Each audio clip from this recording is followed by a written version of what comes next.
Penn State continuing a tough slate after facing a top 5 Ohio State squad this week. They finish off the weekend on the road at number 11 Iowa.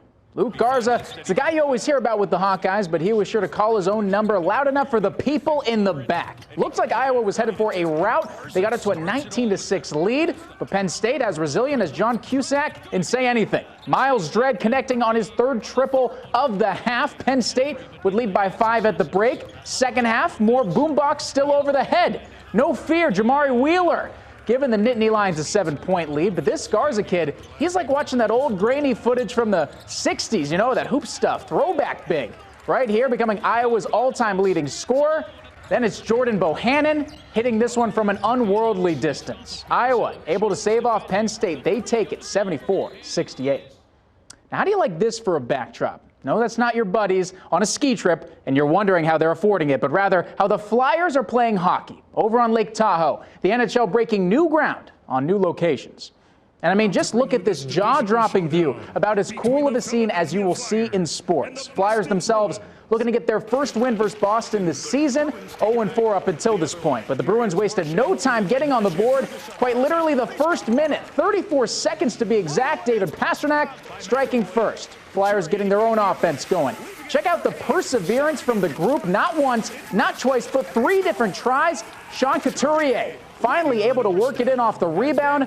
He's got quite the eye there to find it and put it home. I bet he's good at Where's Waldo. And let's just give you another chance to indulge in the scene, because from that point on, the game got anything but pretty. Bruins come out for the second period on a mission unlike any you'll see. First goal coming courtesy of Pastrnak again. They proceed to score another 3 goals in the period, all 3 of them within a minute and a half of each other.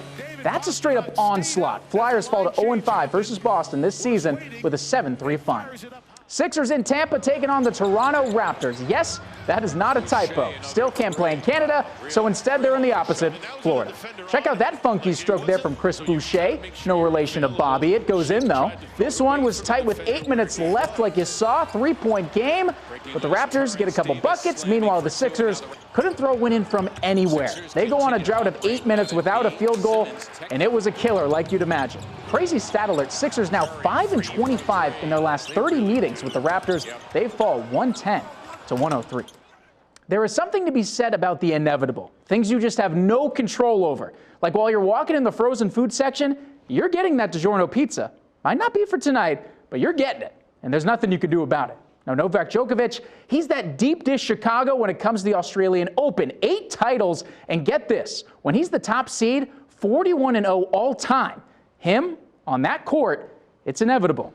Taking on the 4-seed Daniil Medvedev in the final. First set, Joker up 2-love, and just not giving him a chance. He's carrying that momentum into set point, and Novak, once he gets that, going to get a little backhand going.